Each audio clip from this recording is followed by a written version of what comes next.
On sous-estime souvent l'importance d'un bon titre pour un projet de recherche. Pourtant, c'est bien plus qu'une simple étiquette, c'est la toute première porte d'entrée de tout le travail qui a été fait.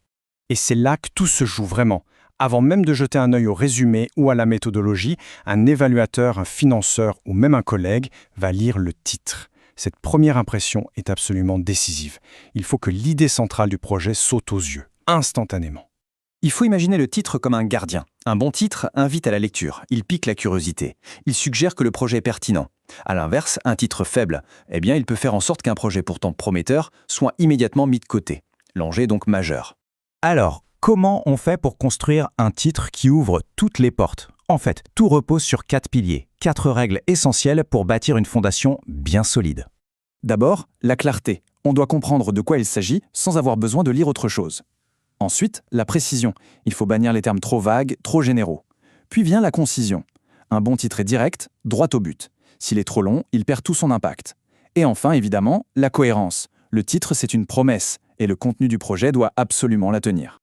Et quand ces règles sont bien appliquées, le résultat est immédiat. Si un titre est clair, précis et concis, sa pertinence saute aux yeux. L'évaluateur comprend en quelques secondes de quoi il s'agit et pourquoi c'est important. Une grosse partie du travail de persuasion est déjà faite. Mais attention, connaître les règles, ça ne suffit pas toujours. Il faut aussi bien connaître les erreurs fréquentes, ces véritables pièges qui peuvent miner la crédibilité d'un projet dès le départ.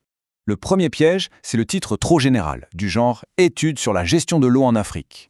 C'est tellement vaste que finalement ça ne vaut rien dire. Une autre erreur, c'est un titre rempli de jargon, incompréhensible pour un non-spécialiste. Il y a aussi les titres qui survendent le projet, qui promettent des résultats irréalisables. Et enfin, un titre qui ne reflète pas la méthodologie ou les objectifs réels du projet. Ce qu'il faut retenir, c'est l'impact sur la crédibilité. Un titre qui tombe dans l'un de ces pièges envoie un très mauvais signal.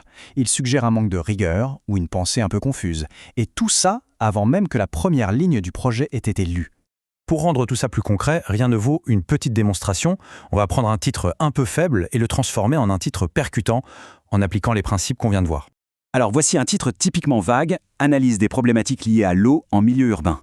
De quelles problématiques on parle? Quel milieu urbain? Quelle méthode? C'est beaucoup trop flou. Maintenant regardons la version améliorée, analyse des facteurs de vulnérabilité aux inondations urbaines à partir de données géospatiales. La différence est frappante, n'est-ce pas? Alors, pourquoi ce nouveau titre est-il si efficace? C'est simple, il précise le problème exact, non pas l'eau en général, mais la vulnérabilité aux inondations. Il clarifie l'objet d'étude, les zones urbaines, et surtout, il indique l'approche qui sera utilisée, les données géospatiales. En une seule phrase, on sait presque tout du projet. On peut même aller un cran plus loin avec cette version expert. En plus de tout le reste, elle énonce la finalité de la recherche, l'aide à la décision territoriale. Ça, c'est un point clé. Indiquer clairement l'application pratique d'un projet est extrêmement valorisé, notamment par les organismes de financement. Une fois que le titre complet est bien établi, il reste un dernier élément stratégique pour faciliter la communication, c'est l'acronyme. Un acronyme, c'est tout simplement le nom court du projet. Son but est double. Il aide à la mémorisation et il simplifie énormément la communication. C'est bien plus facile de parler d'un projet par son petit nom que de répéter son titre complet à chaque fois.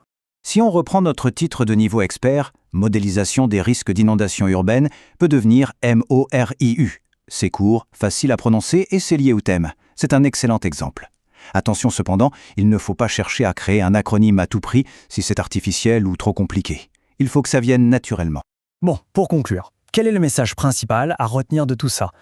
Si on ne devait retenir qu'une seule chose, ce serait celle-ci. Le titre n'est pas un simple détail administratif. C'est un puissant outil de communication. Un bon titre renforce la lisibilité d'un projet, assoit sa crédibilité dès le départ et, finalement, augmente son attractivité. La question finale à se poser, c'est donc celle-ci. En relisant le titre d'un projet, qu'il soit actuel ou futur, et après tout ce qu'on vient de voir, est-il vraiment prêt à faire son travail essentiel, c'est-à-dire convaincre dès la première seconde?